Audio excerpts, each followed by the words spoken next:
말씀하시는 행복의 기준은 구원입니다. 그런데 사람들은 좋은 환경에서 부유하게 건강하게 사는 것을 행복이라고 말하죠. 그렇지만 하나님은 한 번도 그것을 행복이라고 말씀하신 적이 없습니다. 하나님은 오늘 저와 여러분에게 너 구원 받았니? 그러면 너는 행복한 사람이야 라고 말씀하십니다. 그런데 많은 사람들이 구원을 받았음에도 불구하고 자신은 행복하지 않다라고 말해요. 아니, 예수 믿고 구원을 받았음에도 불구하고 늘 자기 자신을 불행하다라고 생각하며 살아요. 그 이유는 내가 받은 구원이 무엇인지를 아직 정확하게 모르기 때문에 그렇습니다. 그러니까 내가 받은 구원이 무엇인지를 분명하게 알면 여전히 우리 인생 가운데 고난이 있고 삶에 여러 가지 문제가 있지만 주님 나는 행복합니다라고 고백하며 살아갈 수밖에 없습니다. 여러분 정말 행복하세요? 구원받은 하나님의 사람은 문제가 없어서가 아니라 내가 받은 구원 때문에 행복한 겁니다. 그러면 우리가 예수를 믿음으로 받은 축복이 무엇인지 가장 기본적인 문제부터 생각해 보겠습니다. 자, 오늘 본문 12절의 말씀을 읽겠어요. 다 같이요. 영접하는 자, 곧 그 이름을 믿는 자들에게는 하나님의 자녀가 되는 권세를 주셨으니, 우리가 예수를 믿음으로 받는 가장 큰 축복은 하나님의 자녀가 되었다라고 하는 거죠.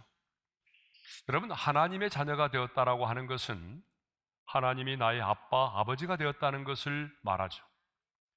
여러분, 이 세상에 누가 천지 만물을 창조하시고 인간의 생사하복을 주장하시는 그 전능하신 하나님을 아빠, 아버지라고 부를 수가 있겠습니까?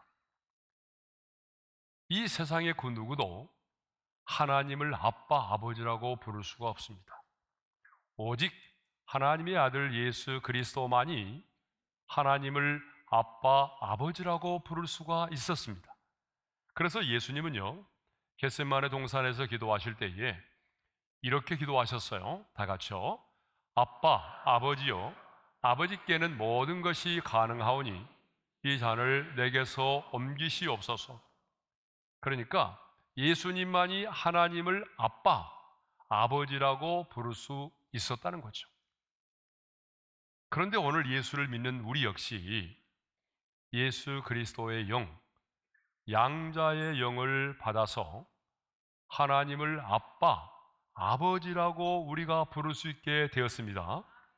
그래서 사도 바울은 우리가 무서워하는 종의 영을 받지 않고 양자의 영을 받았으므로 하나님을 아빠, 아버지라고 부를 수 있게 되었다라고 말하고 있어요. 자, 로마서 8장 15절의 말씀을 읽겠습니다. 다 같이요. 너희는 다시 무서워하는 종의 영을 받지 아니하고 양자의 영을 받았으므로 우리가 아빠, 아버지라고 부르짖느니라.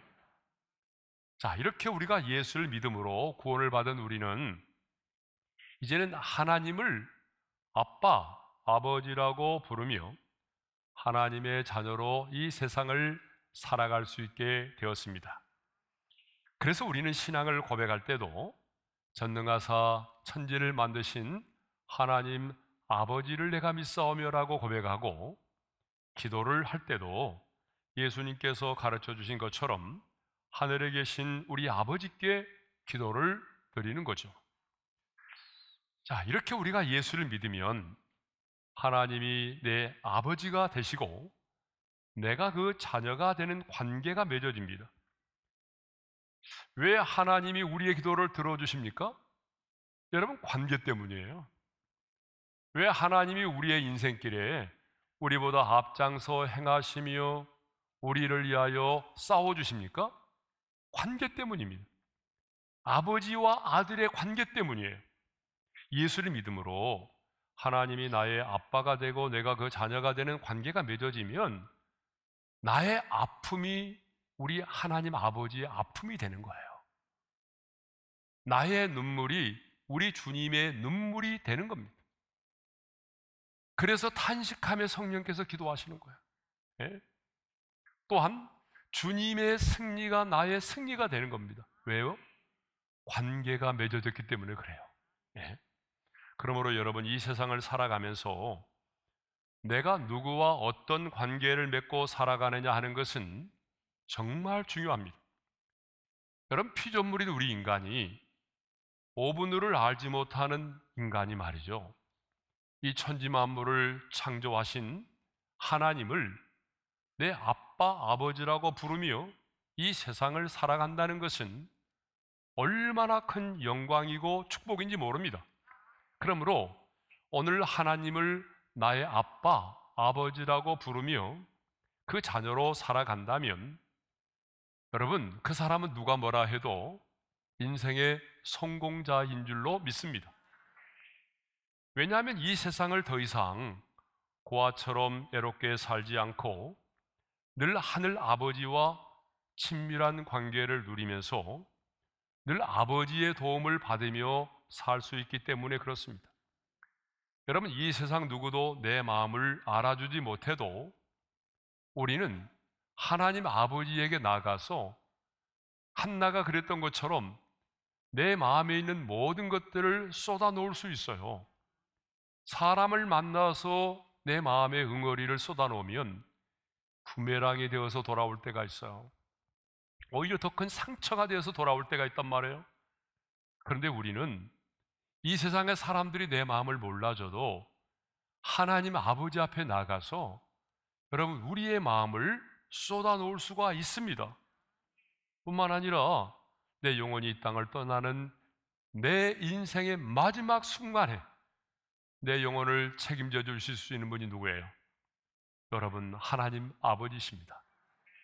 여러분 곁에 있는 남편도, 여러분의 자녀도 여러분의 영혼이 이 땅을 떠나는 인생의 마지막 책임져 줄 수 없어요. 하늘 아버지만이 내 영혼을 마지막까지 책임져 줄 수 있습니다.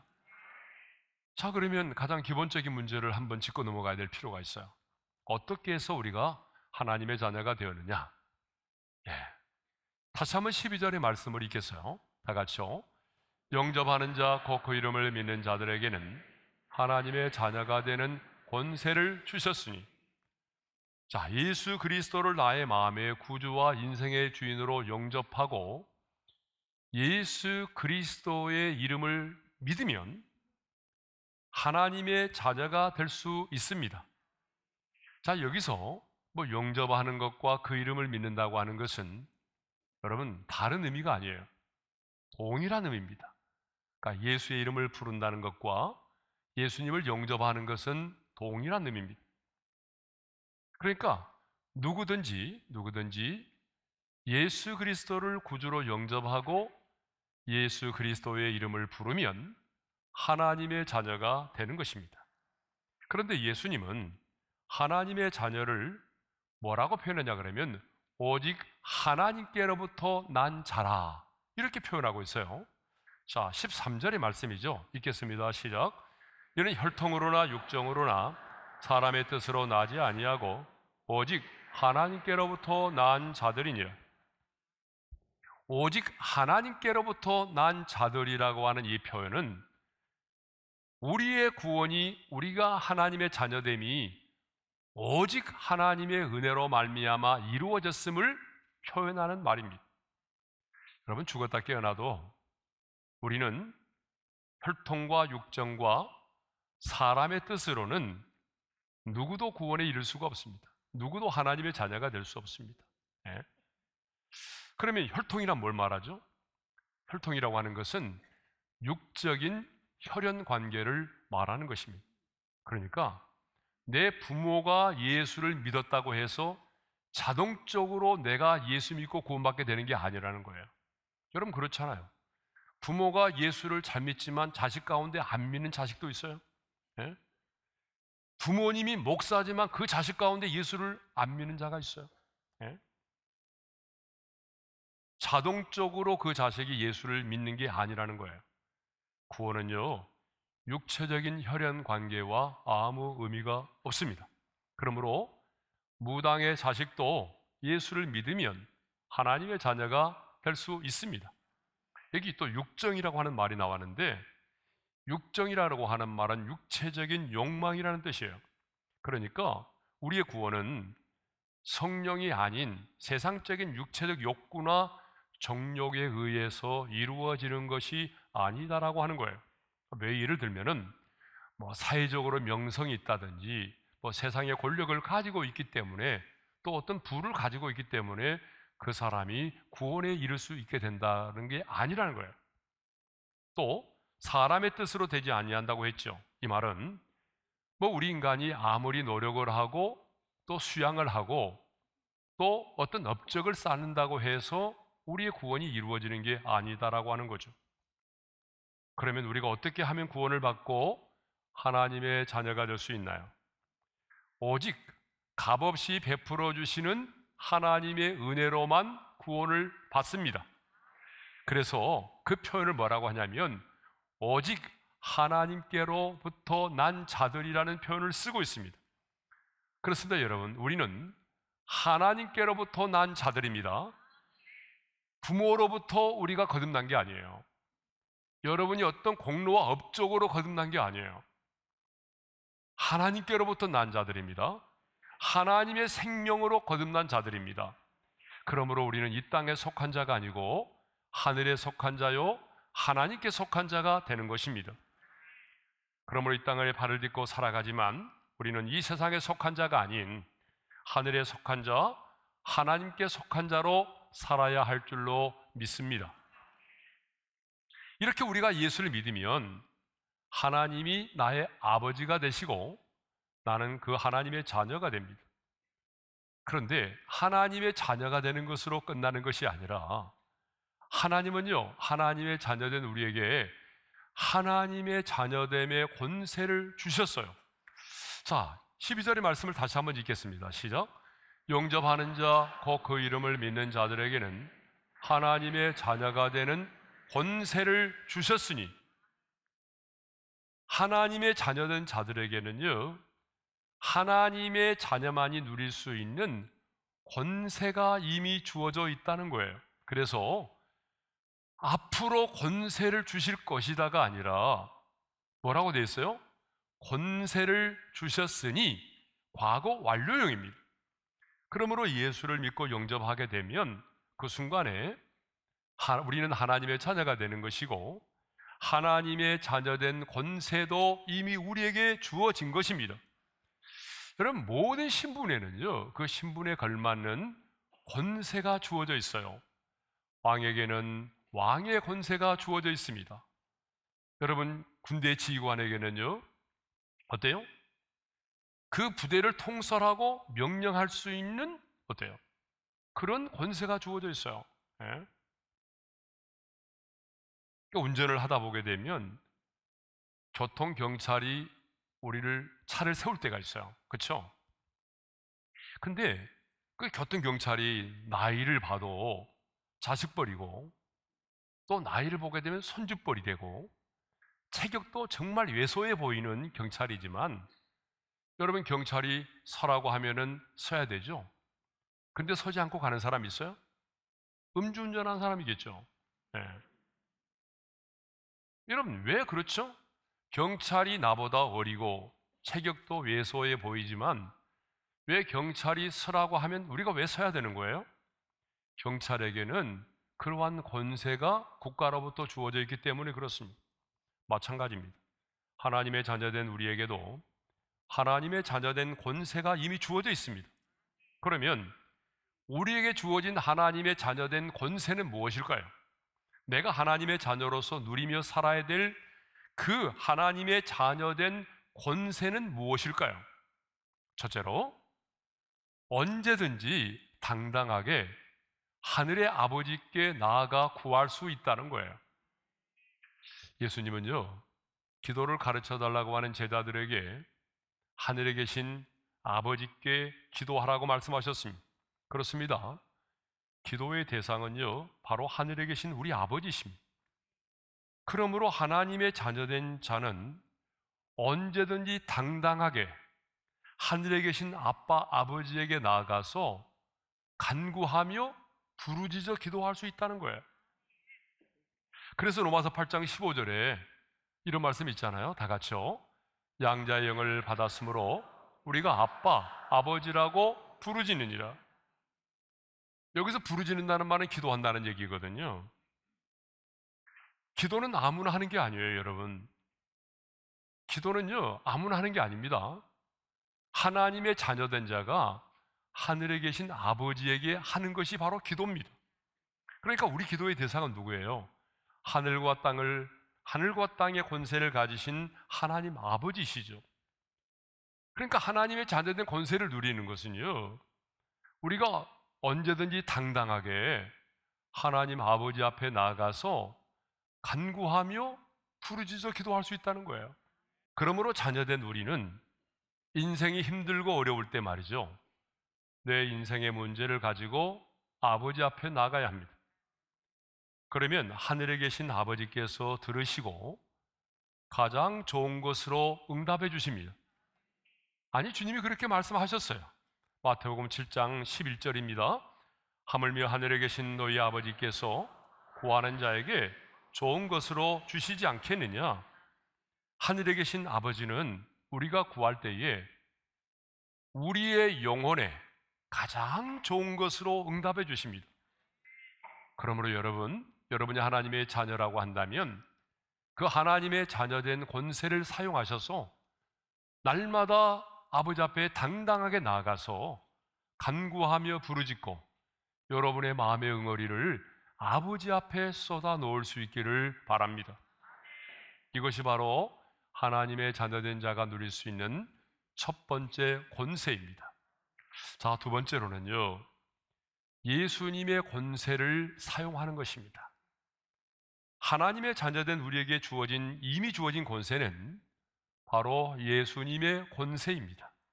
예수님은요, 사망의 권세를 깨뜨리시고 부활하셨습니다.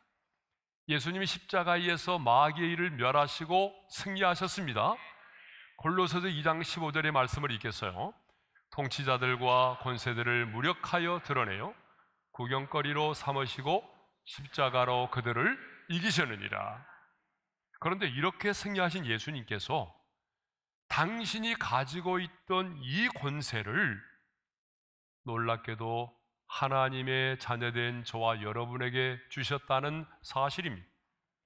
그래서 마태복음 10장 1절에 보게 되면 예수님께서 12제자에게 더러운 귀신을 내어 쫓고 모든 병과 모든 약한 것들을 고치는 권능을 주셨다라고 말씀하셨어요. 읽겠습니다. 예수께서 그의 12제자를 부르사 더러운 귀신들을 쫓아내며 모든 병과 모든 약한 것을 고치는 권능을 주시니라. 그런데 누가복음을 보게 되면 이번에는 제자들만이 아니라 그 70인 전도단을 파송하시면서 내가 뱀과 정갈을 밟으며 그리고 원수와 모든 능력을 제어할 권능을 주셨다라고 말씀하셨습니다. 누가복음 10장 19절의 말씀을 읽겠어요. 내가 너희에게 뱀과 정갈을 밟으며 원수의 모든 능력을 제어할 권능을 주었으니 너희를 해칠 자가 결코 없으리라. 여러분, 사탄이 가지고 있는 능력은요, 우리와는 비교할 수가 없습니다. 여러분의 힘으로 사탄의 능력을 이길 수 있다고 생각하세요? 어림도 없죠. 그런데 승리하신 주님께서 우리에게 사탄을 발로 밟고 사탄의 모든 능력을 제어할 권능을 주님이 우리에게 주신 것입니다. 그리고 마가복음 16장 17절과 18절을 보게 되면 예수님은 부활하신 후에 이번에는 70인 전도도 아니고 모든 믿는 자에게 내 이름으로 귀신을 쫓아내며 병든 사람에게 손을 얹은 즉 나음을 얻으리라고 말씀을 하셨습니다. 예수님이 이렇게 당신의 권세와 능력을 하나님의 자녀된 우리에게 주셨습니다. 그러므로 예수님은 요한복음 14장 12절에서 이렇게 말씀하십니다. 다 같이요. 나를 믿는 자는 내가 하는 일을 그도 할 것이요 또한 그보다 큰 일도 하리니. 그렇다면 우리는 이제 하나님의 자녀된 권세를 사용해야 합니다. 매일의 삶에서 치열한 영적인 전쟁의 현장에서 예수의 이름으로 더러운 귀신을 내어 쫓고 예수의 이름으로 모든 병과 약한 것들을 고치는 자로 살아야 합니다. 여러분, 예수님의 이름에는 병을 고칠 수 있는 능력이 있습니다. 물론 우리가 명령하고 기도한다고 해서 모든 병든 자가 다 고침을 받는 것은 아닙니다. 왜냐하면 완성된 하나님의 나라가 아직 우리 가운데 임하지 않았기 때문이에요. 그러나 주님은 이렇게 우리가 예수의 이름으로 귀신들이 떠나가고 병든 자들이 고침을 받음으로 하나님의 나라가 우리 가운데 임했다는 것을 나타내 보여주시기를 원하십니다. 그러므로 우리는 하나님의 자녀된 권세를 사용해야 합니다. 그런데 안타깝게도 너무나 많은 그리스도인들이, 아니 지금 여기 앉아있는 우리 성도들이 하나님의 자녀된 권세를 사용하지 않고 있다는 것입니다. 도리어 사탄의 공격 앞에서 두려워 떨면서 어찌할 줄을 몰라서 안절부절한다는 거예요. 사탄의 참소 앞에 굴복을 당하고 악한 자들의 그 공격 앞에서 무기력하게 넘어지고 심지어 끌려다니는 사람들이 얼마나 많은지 몰라요. 예? 그러나 여러분, 이제 눈을 뜨십시오. 그리고 내가 누구인지를 다시 한번 점검해 보십시오. 그리고 여러분 자신을 향하여 이렇게 선포하시기를 바랍니다. 우리 함께 선포하겠습니다. 나는 하나님의 자녀이다. 그리고 내게는 하나님의 자녀된 권세가 주어져 있다. 그렇습니다. 여러분은 하나님의 자녀입니다. 하나님의 자녀된 권세가 이미 주어져 있습니다. 앞으로 주어질 것이다가 아닙니다. 이미 주어져 있습니다. 그러므로 이제 하나님의 자녀된 권세를 가지고 사탄의 참소를 물리치고 은혜의 보좌 앞에 당당히 나아가서 구하시기를 바랍니다. 그리고 당당하게 여러분을 대적하는 그 마귀를 대적하시기를 바랍니다. 야고보 4장 7절에 이런 말씀이 있어요. 다 같이요. 너희는 마귀를 대적하라. 그리하면 너희를 피하리라. 자, 여기서 주어가 누구죠? 너희입니다. 너희가 누구죠? 여러분, 하나님의 자녀된 권세를 가진 바로 저와 여러분입니다. 자, 여기서 중요한 것은 대적하라입니다. 그러니까 마귀에게 제발 부탁하지 말라는 거예요. 마귀에게 나 좀 봐줘. 나 좀 잠 좀 자게 해줘. 더 이상 날 좀 괴롭히지 말라고 이렇게 마귀에게 부탁을 하라는 게 아니에요. 여러분, 마귀는 부탁하는 대상이 아닙니다. 마귀는 대적해야 됩니다. 성경은 우리에게 마귀에게 사정을 아뢰라, 부탁을 해라고 말하지 않아요. 여러분, 성경은 우리에게 너희는 마귀를 대적하라고 말합니다. 내가 어떤 상황 속에 있든지 간에 내 느낌과 감정과는 상관없이 우리는 예수님의 이름으로 마귀를 대적해야 됩니다. 자, 그러면 어떤 일이 일어날까요? 그리하면 너희를 피하리라. 그리하면이 뭐예요? 네가 마귀를 대적하면 그 말입니다. 가만히 있으면이 아니에요. 가만히 있어도 마귀가 너희를 피한다는 게 아니에요. 그리하면 네가 하나님의 자녀된 권세를 가지고 예수님의 이름으로 마귀를 대적하면 누구를? 너희가 누구예요? 하나님의 자녀된 권세를 가지고 예수님의 이름으로 마귀를 대적하는 자를 어떻게 한다고요? 피하리라 그랬어요. 자, 여기서 피한다고 하는 것은요, 공포에 질려서 도망을 치다라고 하는 의미예요. 그래서 영어 성경에 보게 되면 피한다고 하는 말을 will flee from you라고 되어 있어요. flee라는 말을 쓰고 있단 말이에요. 이 단어의 뜻이 뭐예요? 어떤 존재가 두렵고 무서워서 꽁무니를 빼고 도망갈 때 사용되는 단어예요. 도망을 칠 때 사용되는 단어라 그 말입니다. 그러니까 저와 여러분이 하나님의 자녀된 권세를 가지고 마귀를 대적하면 마귀는 여러분을 보고서가 아니라 우리에게 주어진 그 권세를 보고 결국은 겁을 먹고 일곱 길로 도망을 가게 되는 것입니다. 그러므로 여러분, 하나님의 자녀가 되었다면 하나님의 자녀가 된 권세를 사용하시기를 바랍니다.